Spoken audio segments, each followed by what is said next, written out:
Now imagine you're on a convoy with a bunch of your buddies in the middle of Iraq. You're going through a village, and all of a sudden, out of nowhere, there's an explosion, followed by gunfire. You look to your side, you look at the back of the vehicle, and you see that your buddy, he's been hit.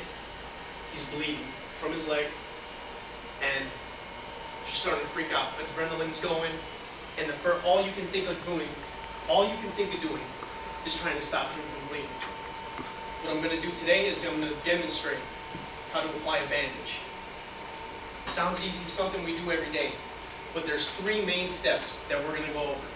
We're going to go over how to clean the wound, we're going to go over how to select the right size bandage, and then we're going to go over how to properly apply it and reinforce it.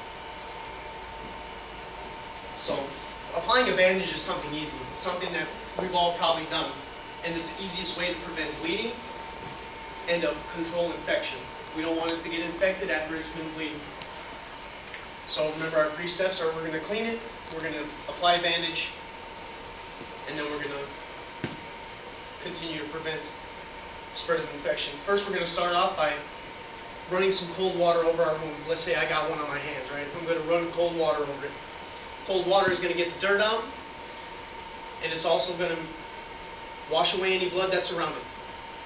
After we run that cold water, we're going to use soap around the wound. Not in the wound, because soap, all it's going to do is irritate it.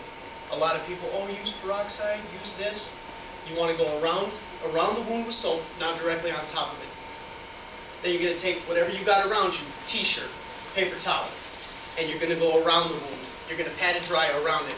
Why do we do that? I'll get to it soon. Next thing you want to do after that, now that we got it cleaned off, we're going to protect it.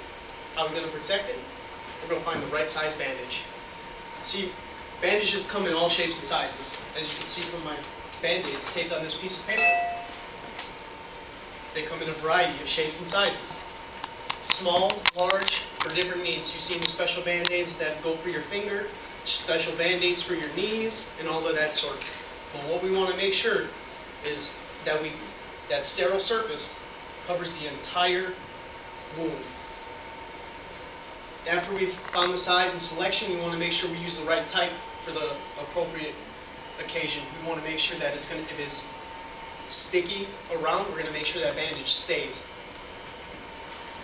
After we clean and we select the proper bandage for our application, we're going to go ahead and apply it.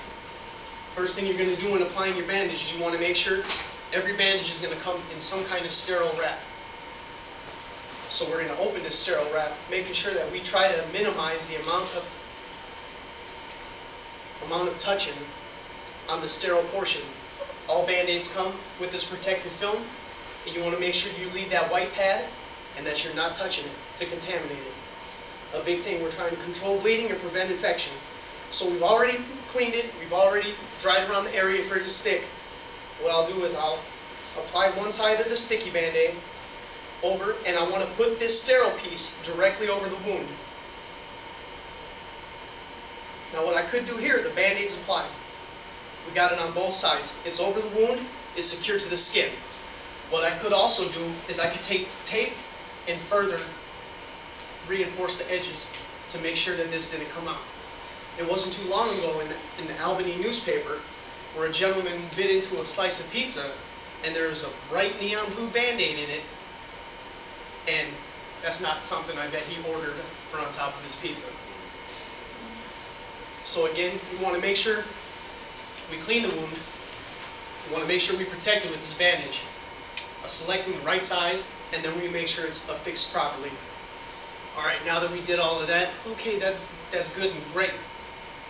So once we completed all 3 steps, we know we can live to play another day. That's it. You cleaned it to stop infection.